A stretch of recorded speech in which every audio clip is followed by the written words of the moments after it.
आप देख रहे हैं न्यूज इंडिया, आपके साथ मैं रचना बंसल। रूस यूक्रेन जंग की आग और ज्यादा विकराल होती हुई दिख रही है। न रूस के हमले थम रहे हैं और न ही यूक्रेन के कदम पीछे हट रहे हैं। दोनों ओर से मिसाइल और ड्रोन से प्रहार हो रहा है, लेकिन ताजा हमला रूस ने यूक्रेन की राजधानी कीव पर किया है। पुतिन की सेना ने कीव में यूरोपियन यूनियन के प्रतिनिधि मंडल को निशाना बनाया, उस भवन पर हमला कर दिया। साथ ही साथ कीव में 20 और जगहों पर विध्वंसक हमले किए गए हैं, जिसमें 14 लोगों की मौत हो गई है।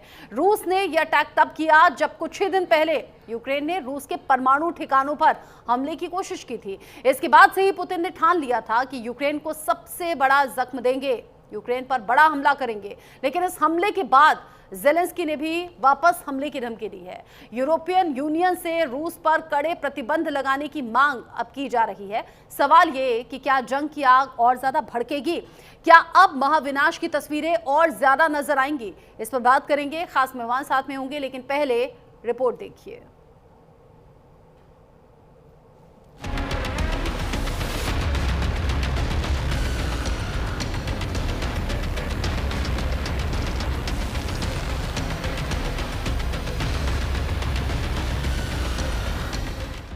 यूक्रेन पर सबसे बड़ा वार हुआ। 629 मिसाइलों और ड्रोन से घातक प्रहार हुआ।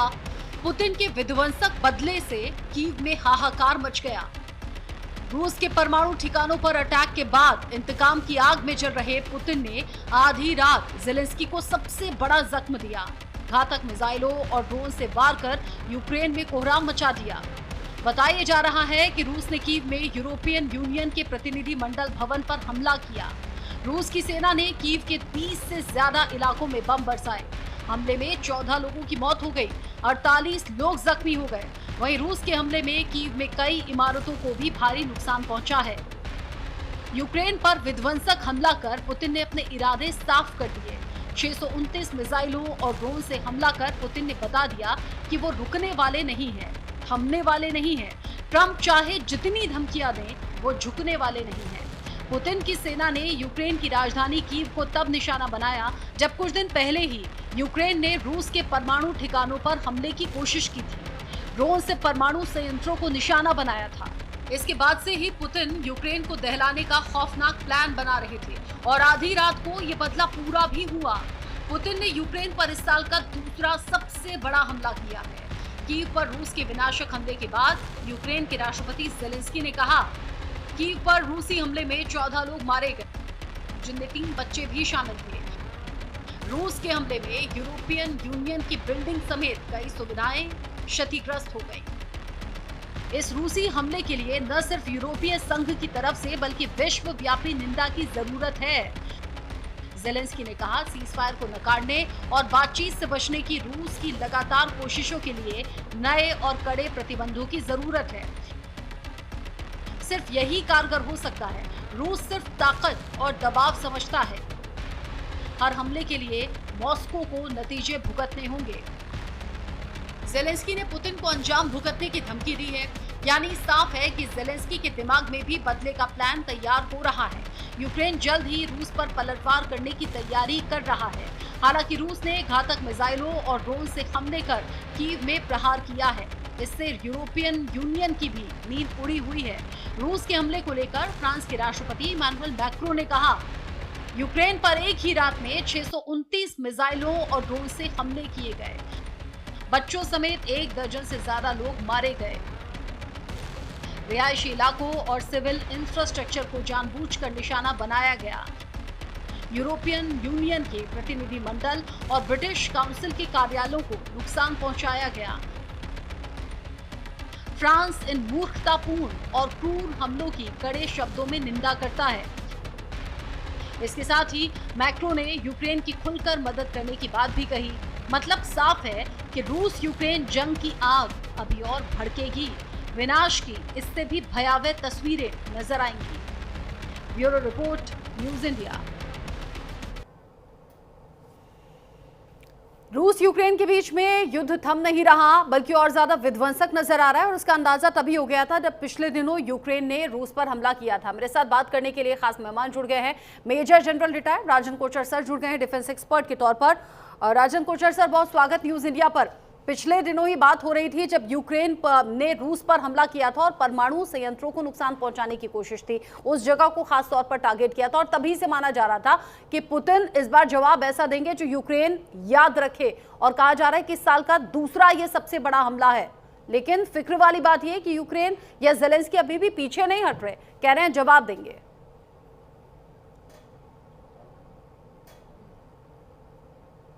रशिया ने जो अभी अपना एक्शन लिया है, ये बहुत एक मैसेजिंग है, बड़ी स्ट्रॉन्ग मैसेजिंग है यूक्रेन के लिए। और जो लोग समझते थे, खास तौर पे नेटो कंट्रीज और वेस्टर्न और यूनाइटेड स्टेट्स के, रशिया की जो ताकत है वो कम होती जा रही है। आई थिंक एक पुतिन एक रिमाइंडर देना चाहते हैं लोगों को कि हमारी ताकत अभी भी है और हम इस जंग को और आगे तक 6 महीने 1 साल तक आराम से लेके जा सकते हैं। और रशिया का इकोसिस्टम आप देखिए, जो उसका डिफेंस इकोसिस्टम है, एक ईरा टेक्नोपोलिस है जो ब्लैक सी कोस्ट में है। 450 स्टार्टअप्स उसके साथ मिलके काम करते हैं और एक स्ट्रॉन्ग इकोसिस्टम है। जितनी मिसाइल्स रशिया खर्च करता है, वो दिनों के अंदर वो उस मिसाइल्स को रिक्रिएट कर देता है या उसको रिप्लेनिश कर देता है अपने मैन्युफैक्चरिंग सिस्टम से। तो आई थिंक ये लड़ाई तकरीबन 4 साल होने को आए और 4 साल में भी जिस इंटेंसिटी से लड़ी जा रही है और जो क्षमता रशिया एक्चुअली रखता है नुकसान पहुंचाने के लिए यूक्रेन में, आई थिंक जेलेंस्की को समझ नहीं आ रही है ये चीज। जेलेंस्की को एक प्रपोजल दिया गया था कि आप इसको एक्सेप्ट करें, जो भी एरिया रशिया ने ऑक्यूपाई कर लिया है, तकरीबन 20% है यूक्रेन का, ये आप उस एरिया को एक्सेप्ट जो कर लीजिए, रिकॉग्नाइज कर लीजिए as a part of Russia now. Crimea को भी रिकॉग्नाइज कर लीजिए और उसके बाद सिक्योरिटी गारंटीज के हम इसको बात कर सकते हैं कि आपको हम किस तरीके की सिक्योरिटी गारंटीज मिलेंगी। पर मुझे लगता है जो स्टेटमेंट जेलेंस्की की तरफ से आ रही है और स्पेशली यूरोपियन यूनियन की तरफ से आ रही है, नेटो कंट्रीज अपनी हार नहीं मानना चाहते हैं इस लड़ाई में। मुझे ऐसा लग रहा है कि इसीलिए जेलेंस्की को उकसाया जा रहा है इस लड़ाई को और आगे ले जाने के लिए। अगर आप यूक्रेन का एनालिसिस करें, उनकी फौज का आज की डेट में यूक्रेन के पास ताकत नहीं है इस लड़ाई को आगे ले जाने के लिए, और जो भी ताकत है उसको यूनाइटेड स्टेट्स से, ग्रेट ब्रिटेन से और ऐसे कंट्री से, एलाई से उसको मिल रही है, उसको हथियार वगैरह जो भी मिसाइल्स दी जा रही हैं। और ट्रम्प की तरफ से भी एक इंडिकेशन है। अभी हमने एक चीज आपको इसको गौर करना पड़ेगा कि यूएस और नेटो के देशों में दरार आने शुरू हो गई है। जो उनके जो व्यू पॉइंट्स है और ट्रम्प के जो व्यू पॉइंट्स है वो मेल नहीं खा रहे हैं इसको लड़ाई को रोकने के लिए, बिकॉज ट्रम्प बहुत डेस्परेट है इस लड़ाई को रोकने के लिए। और इसीलिए भारत के ऊपर भी 25% टैरिफ लगा दिया है कि उसकी एक झटका एक रशिया के दोस्त को भी दिया जाए, इंडिया को भी दिया जाए कि इस लड़ाई को, और मोदी जी पुतिन से जाके बात करें कि लड़ाई को बंद करें। तो एक वो स्ट्रेटेजी भी साथ साथ चल रही है। और यहाँ पे हम जो देख रहे हैं, अब एक बहुत भारी गलती जेलेंस्की कर रहे हैं, क्योंकि इसको रशिया ने उसको एहसास अभी दिला दिया है कि अगर आप टेबल पे नहीं आएंगे और हमारी टर्म्स एंड कंडीशंस के ऊपर अगर आप इसको एक्सेप्ट नहीं करेंगे तो आपका और नुकसान आने वाले वक्त में होगा। और मुझे डर है, देखिए अभी तो आपने कीव में हमला किया है, मुझे लगता है नेक्स्ट हमला होगा ओडेसा में, बिकॉज वो एक ऐसा एरिया है स्पेशली ब्लैक सी की तरफ, जहां पे अगर रशिया अपना दबदबा अगर वहां पे बना देता है तो यूक्रेन को पूरी तरीके से लैंड लॉक्ड कर देगा। और कोई भी सप्लाईज, आपको याद होगा बीच में ग्रेन्स का एक जो इसका इशू चला था, जब रशिया ने अलाउ कर दिया था यूक्रेन को कि ग्रेन्स का आप एक्सपोर्ट इंपोर्ट आपको आपका चलता रहेगा ब्लैक सी से, उसमें कोई भी रुकावट नहीं डाली थी। पर अगर जेलेंस्की मानेगा नहीं उन शर्तों को या उसके ऊपर बातचीत करने के लिए, टेबल पे बैठने के लिए तैयार नहीं होगा, तो आप देखेंगे कि एक ब्लॉकेड हो सकता है ब्लैक सी की तरफ से, और इस बार यूनाइटेड स्टेट्स शायद इंटरफेयर ना करे, बिकॉज यूनाइटेड स्टेट्स भी इंटरेस्टेड है कि यहाँ पे सीज फायर हो, और दूसरी तरफ हमारी कंपनियां यूक्रेन में पहुंच जाए अपना मिनरल्स के लिए और एक्सप्लोरेशन के लिए और ड्रिलिंग के लिए, और जितना भी रॉ मटेरियल है उसको यूक्रेन में, उसका हमको जो फायदा मिले। बिकॉज ट्रम्प एक ट्रांजैक्शनल प्रेसिडेंट है, ही इज नॉट दैट, वो एक थॉट लीडर नहीं है, वो एक ट्रांजैक्शनल है, वो हर एक चीज को बिजनेस एंगल से देखता है, और यूक्रेन में भी उसको बिजनेस नजर आ रहा है, इसीलिए वो सीज़फायर चाहता है। आपने जो ट्रम्प का भी एग्जाम्पल दिया और यूक्रेन का एग्जाम्पल दिया, मुझे याद आ गई जेलेंस्की और ट्रम्प की वो मुलाकात जिसकी तस्वीरें बड़ी वायरल हुई थी, जिसमें जेलेंस्की एकदम ठसक के साथ में नजर आ रहे थे, लग रहा था सोल्यूशन निकलेगा, लेकिन वहां से चीजें और उल्टी हो गई, ऑपोजिट हो गई। लेकिन आपने नेटो देशों का जिक्र किया, आप कह रहे हैं नेटो ये बिल्कुल नहीं चाहते कि झुकें या पीछे हटें, और इसीलिए यूक्रेन को आगे कर दिया गया है। उधर ट्रम्प की जो मंशा है या फिर जो अपना इंटरेस्ट है वो अलग तरीके से है। लेकिन क्या आपको लगता नहीं कि टाइम बहुत आगे निकल चुका है, और अब कम से कम यूक्रेन को, यानी कि जेलेंस्की को सोचना चाहिए कि वो जो शुरुआत का टाइम था, जब ये प्रूफ करना था कि नहीं झुकेंगे, नहीं रुकेंगे, वर्चस्व की लड़ाई है, अब तो चीजें बर्बादी की तरफ है। मतलब अब तो ये सोचिए कि बर्बाद होने के लिए बचा क्या है। क्या कॉम्प्रोमाइजिंग सिचुएशन में नहीं आना चाहिए?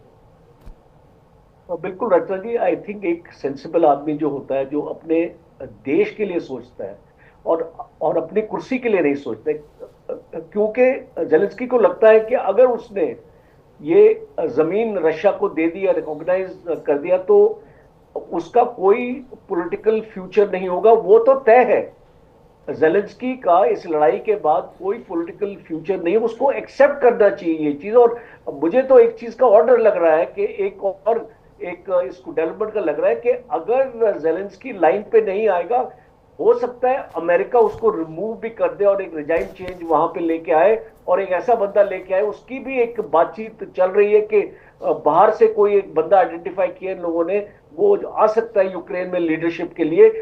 वो बातचीत भी साथ साथ एक्चुअली चल रही है। अगर जेलेंस्की यूनाइटेड स्टेट्स और ट्रम्प की बात को मानेगा नहीं, बिकॉज ट्रम्प ने, आपको याद होगा जब वो इलेक्शन में जीता था, उसने अनाउंसमेंट की थी अपने पोर्टफोलियो में, और जो उसका मैनिफेस्टो था कि उसने बताया था कि मैं 24 घंटे में लड़ाई को रोकूंगा, वो नहीं कर पा रहा है। और एक नोबेल पीस प्राइज के लिए भी वो बहुत जो एक प्रेस कॉन्फ्रेंस हाल ही में दिया था, जिसमें ट्रम्प ने बताया था कि 6 जगह उसने लड़ाइयों को रोका है, इंडिया पाकिस्तान का भी जिक्र किया था। तो जब एक प्रेसिडेंट इतना डेस्परेट हो जाता है इस चीज को, Zelensky must read through the lines, because NATO Zelensky की मदद नहीं कर पाएंगे इस लड़ाई में, क्योंकि नेटो के पास इतनी मिलिट्री ताकत नहीं है कि वो जेलेंस्की को हथियार और मिसाइल्स वगैरह इसको सप्लाई कर पाएंगे। ये एक यूनाइटेड स्टेट्स अकेला ही है जिसकी वजह से यूक्रेन आज 4 साल तक लड़ पाया है। अगर ये यूनाइटेड स्टेट्स का सपोर्ट नहीं होता तो यूक्रेन 6 महीने से ज्यादा लड़ाई को आगे नहीं ले जा सकता था। तो मेरा ये एक्चुअली एनालिसिस यहाँ पे ये है कि जेलेंस्की को जल्दी से जल्दी ये टेबल पे आना पड़ेगा, क्योंकि आज अगर आप देखें कि काइव के ऊपर इतना बड़ा अटैक क्यों किया पुतिन ने, उसकी जरूरत क्यों पड़ी? अब जब ऑलरेडी खेरसन में लड़ाई आपकी चल रही है, सुमी में लड़ाई चल रही है, आपका इसको डॉनबास के एरिया में आपकी लड़ाई चल रही है, और तो एक नया फ्रंट और एक नए एरिया में पुतिन ने अभी ये वार क्यों किया है, ये बहुत ही एक स्ट्रॉन्ग मैसेज है जेलेंस्की के लिए कि आने वाला भी इससे बड़ा होगा।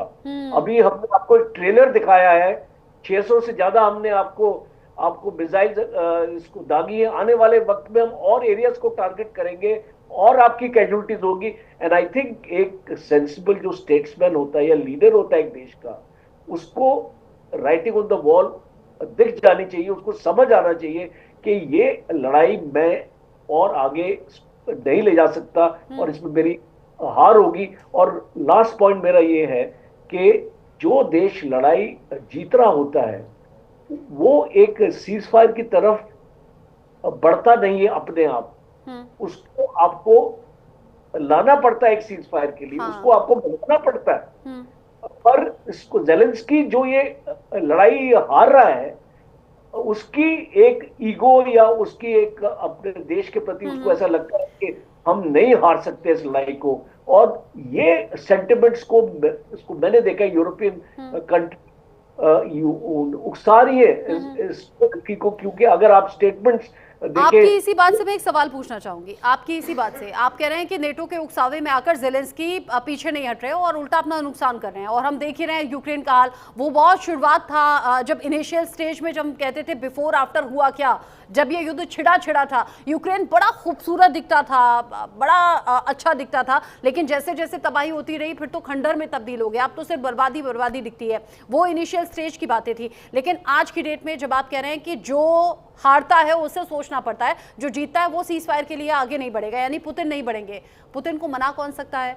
रूस को सीज फायर के लिए कौन तैयार कर सकता है आपके लिहाज से? और दूसरा, अगर पुतिन को लग रहा है कि वो ये युद्ध जारी ही रखना चाहते हैं, यूक्रेन में बचा क्या है जिसे जीत लेना है?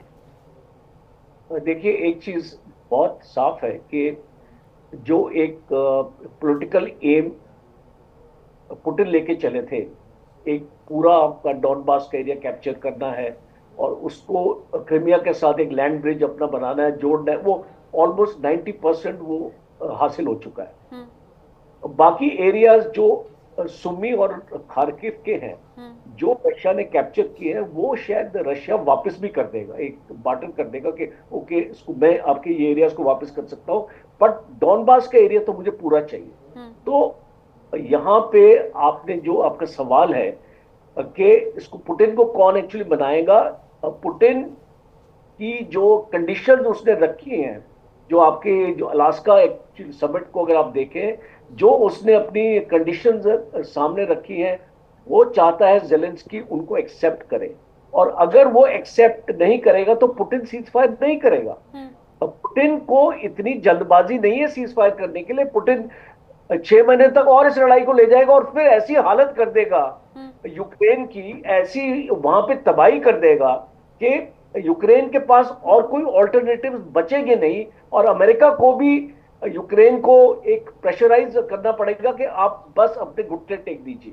तो मुझे ये लगता है कि अगर जेलेंस्की जो भी अभी कंडीशंस रखी हैं कि आप एक नेटो का मेंबर नहीं बनेंगे, आपकी जो एक ऑक्यूपेशन फोर्स जो आपने लगाई है वो आपकी नेटो की कंट्रीज की ऑक्यूपेशन फोर्स नहीं आएगी वहां पे आपको इसको सिक्योर करने के लिए।